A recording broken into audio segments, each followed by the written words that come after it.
Mount Diablo State Park's 20,000 acres are visited by more than 1 million people each year.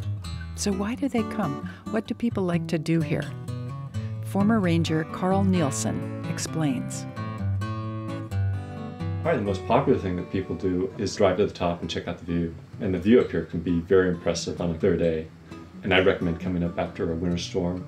When you get that strong north wind, it'll be chilly up there, but you can see Mount Lassen. It's about 180 miles to the north. Barrelland Islands to the west, a good part of the greater Bay Area. And a lot of people go to Rock City. There's some interesting rock formations there, some small caves. So it's a very fun area to explore with kids and with families. And there's a good number of picnic areas there. So that's a real popular activity too. I'd say that's our second most popular destination. Other recreational activities, bicycling, both the road bicyclists and the mountain bicyclists. There's a bicycle race that draws 1,000 road bikers every year. They pedal from just west of the park boundary all the way to the top. The best cyclists can make the climb in under 45 minutes. Nielsen also recommends exploring the park on foot. We have over 150 miles of trails and fire roads to explore the backcountry. A lot of the park is the backcountry of Mount Diablo. It's very wilderness-like in this setting that's surrounded by all the suburbia.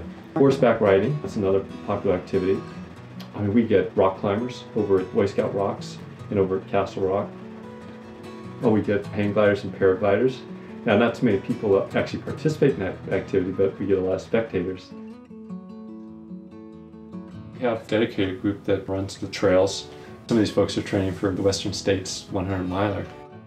Is this a good place to do stargazing? Oh yeah, in fact we have a volunteer group. They conduct star parties from March through October, once a month. And that's a great opportunity to come up here and check out the city lights below, but also the stars above. Some telescopes are set up for that purpose of public viewing.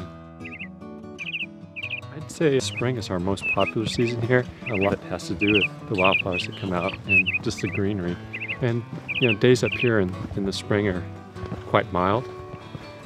So I think it's a good hiking weather. In the summer, do people stop coming because it's so hot? Well, our days visitation drops off quite a bit because it is generally hot and dry. But we get a lot of campers up here on Fridays and Saturdays. So summer is equivalent to our camping season. Speaking of seasons, fall is probably one of my favorite seasons up here. Your days visitation is still pretty low. There aren't too many campers up here, and you get some great fall colors. With the park being so quiet, it's a great opportunity to see wildlife in the park. An example of an animal that you're going to come across would be the tarantula, because it's mating season for them. And in fact, we get a lot of visitors coming up here hoping to see a tarantula during that mating period.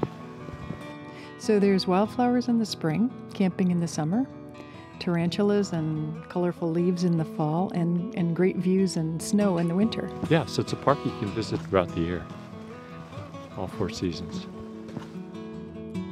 For more information about recreation on Mount Diablo, go to the State Park website or to one of the mountain's 2 visitor centers, at Mitchell Canyon and on the summit. If you'd like to try a hike with an audio guide, have a look at the rest of the Audible Mount Diablo series. Thanks for listening.